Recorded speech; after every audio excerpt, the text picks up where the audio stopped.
Good day mga pa-Jaffers, this is International Master Jem Garcia and welcome back to our YouTube channel. So ngayon po patuloy tayo sa ating coverage sa Professional Chess Association of the Philippines at nasa Grand Finals na po tayo.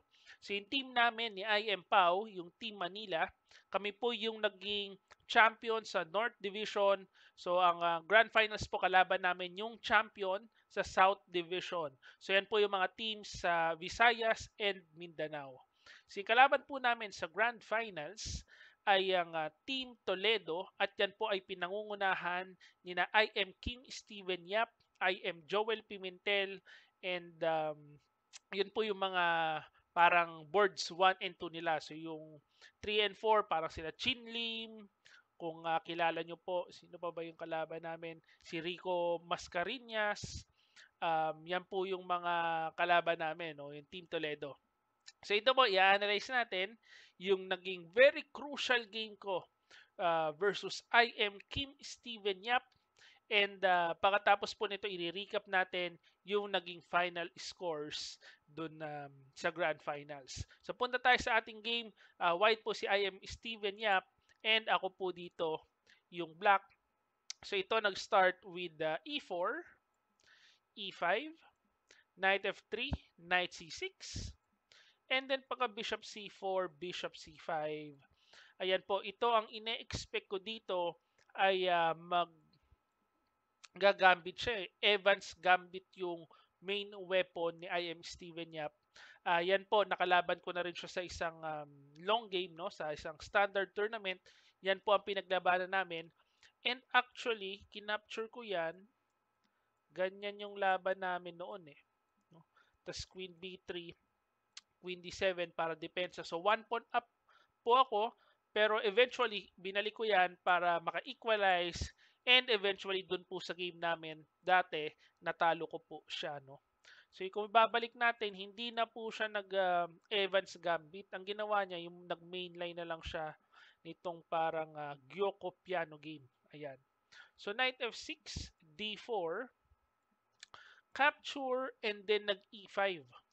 Ito pong linya ito ng Yoko Piano, ito yung pinasikat ni Super Grandmaster Wesley So kasi ginamit niya po yan pantalo kay Magnus Carlsen, no? Noong kasagsagan ng pandemic, marami pong mga online chess. E naalala ko, palagi ko ina-analyze yung ganitong formation ni Wesley. So ang pangontra dito is D5. Ayan, so counter attack sa bishop, so sabayan po yan. Bishop b5, knight e4, capture, and then bishop b6 para maintain ang pressure doon sa d4 pawn. So ito po lahat ay mainline lamang. So knight c3, castling, bishop e3, and then paka bishop g4. Dito nag queen c2.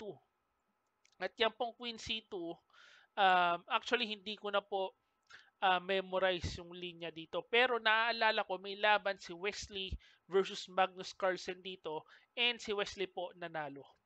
So, alam ko medyo dangerous itong Queen C2 line na yan eh. Kasi ang main line po ipapakita ko lang, no? So, H3, atras dito, and then saka lang mag-Queen C2. Kasi pag ganyan, pwede ko nang capturein.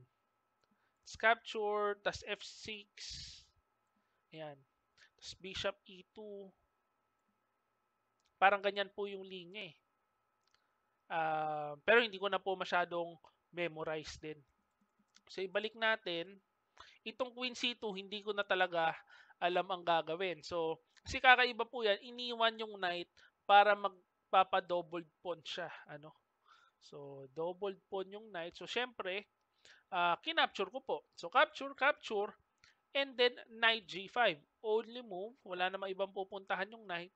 So, ngayon, may atake tayo sa f3 and may pressure din tayo sa d4. So, dalawa po ang threat natin. And dito ang ginawa niya is nag-bishop takes c6. Ayan. So, ito na po yung unang critical position. So, hindi ko alam kung anong gagawin ko. Iniisip ko kasi, pwede kong capturein to with check, no? Pag kumain ganyan, and actually yan po ang main line sabi ng engine. Actually yan ang best line. Excuse me. pagka king e2, ka-capture sa d4, kain, and parang one piece sacrifice, no? Pag kumapture dito, rook b8 lang, pagka bishop c6, may mga queen h4 na idea, so pressure na dito, tas ito babaksak, tas may rook b2 na pressure din. So yan po ang bigayan ng engine, no? Kaso hindi ko ginawa yan eh. Kasi naisip ko mag solid lang muna ako. Kinapture ko po itong um, bishop sa c6. So ng castling queenside, talagang pinapakain na itong pawn sa f3. Pero somehow hindi ko po kinain kasi pag kinain ko, pero ngayon iniisip ko dapat pala kinain ko na lang, no? Baka kasi matempohan yung knight eh. So halimbawa mag queen e2, um, knight h4 lang pala tapos pupunta sa f5. Pero nakakatakot kasi ma-open yung mga uh, file papunta sa king, yung atake ng rook, no? So hindi ko po kinain, ang ginawa ko knight e6. So ito mali. Ayan, makikita nyo lumamang siya ng malaki. And actually, iniisip ko po yan during the game. Ang tira nakikita ko is f4 eh. Ito yung malakas. So pagka f4, mag-f5 ako. And then rook rook hg1.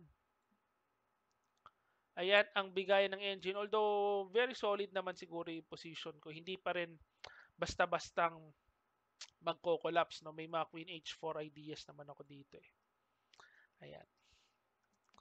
Pero hindi po ganyan ang nangyari. Ang ginawa niya kasi is knight a4. And ito po, actually, inaabangan ko na yan. Medyo pinag-pray kong wag siyang, hindi niya makita yung idea ko, which is queen h4. Ito po yung malakas na idea kasi pre-pressure lang sa d4.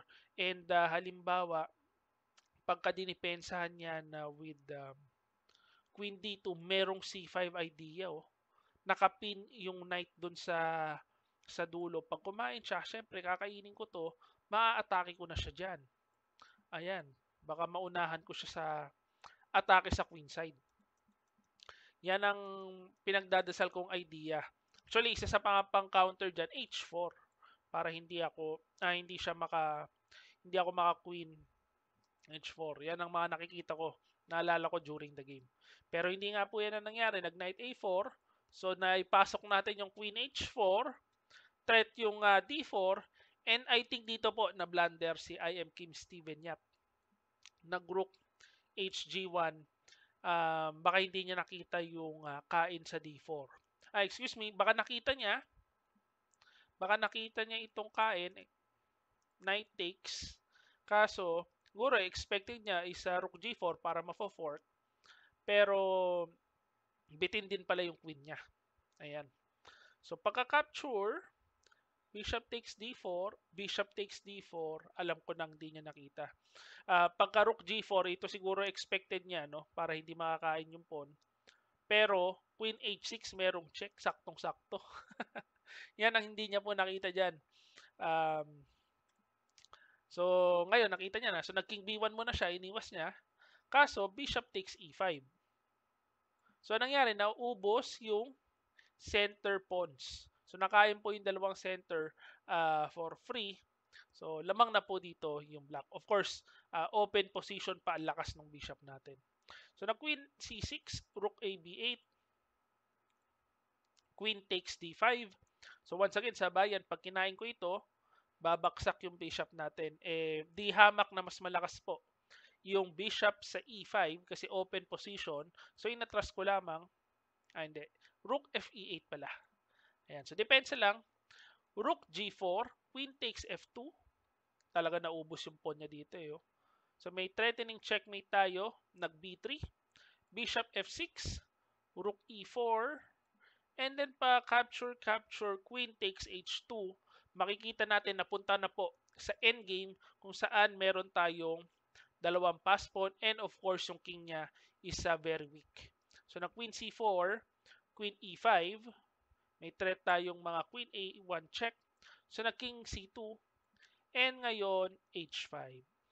Siyempre sa endgame po, isa lang naman ang plano sa endgame.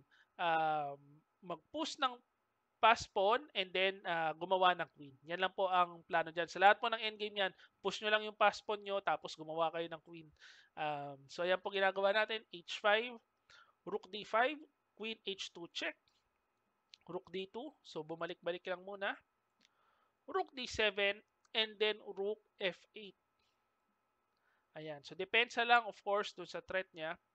Pa Rook D5, Queen A1, threat ang pawn. B4, Queen H1. Ano lang po yan, ini-stop ko lang yung mga idea niyang E5, no? Kasi meron tayo Queen H2 fork. So, makakain po yung pawn. So, dito nag-Knight C5, Rook E8, Rook D7. Once again, trumitret, nanggugulo-gulo lang siya, no? Queen G2 check, King B3, and then Bishop E7. Depensa lang muna. So, wala na po yung threat niya. Pa King A4, H4, Rook takes C7, H3. So, dalawang hakbang na lang po. Magkikwin na tayo. So, nag-Knight D3 siya. H2. Ayan, pinush ko lang ng pinush yung pawn. And then, paka Knight E5, Queen F2. So, actually, yan pong Queen F2. Mali po yan eh. Nakita ko na lang ito during the game. Parang medyo nanlaki yung mata ko nung nakita ko itong idea na ito, which is Rook E7. Buti na lang kamo, 34 seconds left siya. Ako nasa 3 minutes pa. Wala na po siyang time mag-isip. Pero pagka naitira niya ito, problemado tayo. No? Although of course, kung titingnan natin sa engine, lamang pa rin po na malaki. Pero ang nakikita ko kasi dyan is kakain and then may check.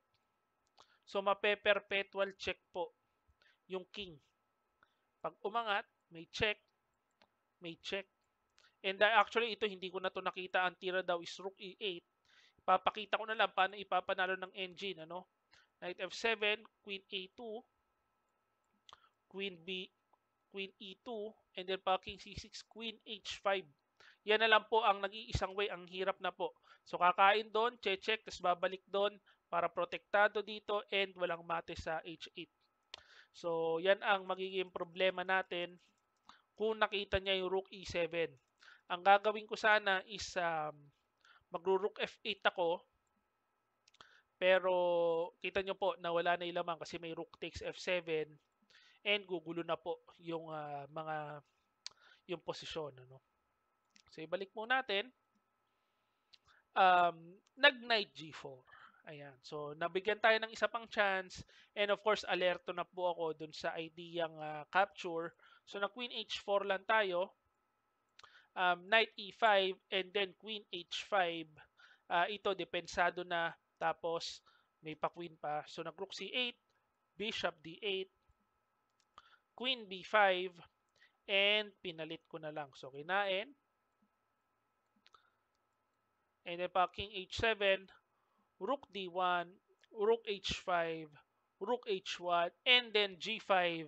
Dito po nag-resign na si I am Kim Steven Yap sa aming rapid game. And papakita ko lang po yung naging final score. No? Ang naging final score is 11-10 sa first set. So yung panalo ko pong ito is worth 2 points. And kahit papano nakatulong tayo sa team natin ma-champion yung PCAP. So first time po namin mag-champion ni IM Pao out of parang almost 3 or 4 years na kami naglalaro sa PCAP, no? Kasi ito nagsimula po yung PCAP sa pandemic. So kasagsagan ng pandemic kaya po nabuo itong Professional Chess Association of the Philippines para sa mga chess players magkaroon po ng tournament. And ngayon lang po kami nanalo. So, talagang nakaka-pressure yung laban kasi lalo na yung first set, dikit na dikit eh. Nung second set, natambakan na po, 14-7. So, actually ako naman, ang in-score ko is 3 wins and 3 losses. So, dikit lang po eh. Wala akong, hindi ako nakapabigat sa team. Hindi nakatulong. So, equalize lang. Pero at least hindi pabigat. Ano? And very crucial yung isang win ko Sa second set, medyo tambak, so hindi po masyado kinailangan. So, ayan po ang ating recap. And by the way pala, ang cash prize po dito sa pickup um, is 100,000 for the champion. Parang 175. Papakita natin yung naging final rankings. So, champion po, Manila Loadmana Knights. First runner-up, Toledo Signex Trojans. Second runner-up, Camarines Soaring Eagles. And third runner-up, San Juan Predators. So, last season po, dito kami. No? Kaso na-trade kami ni IM Pao, napunta kami sa Manila. So para rin hong PBA ito kasi professional din po ito. May mga trade-trade na nagaganap, so lipat-lipat ng team. First time namin maka-champion. So by the way, yung cash prizes, 100K sa champion, and alam ko second is 75, third is 50, and fourth place is 25,000. So yan po ang syempre, team naman ito, marami kami naghati-hati. Personally, nakuha ko 10,000 pesos cash. So, okay na rin. And first time namin mag-champion. So, masaya po talaga kami ni IM Pao. Hopefully, ang next season, kasi para rin tong PBA, marami rin pong mga season, merong mga conferences. Ang next po niyan, parang sa August or September. So, yun po ang Wesley So Cup na tinatawag. And abangan nyo po yan. Tingnan natin kung magba-back to back kami or diretso sa kanal. So, very exciting. First time maka-champion. And yan po ang ating recap for PCAP. And kung na-enjoy nyo po itong recap, please like this video and subscribe to our YouTube channel. This is International Master Jem Garcia. See you again next video.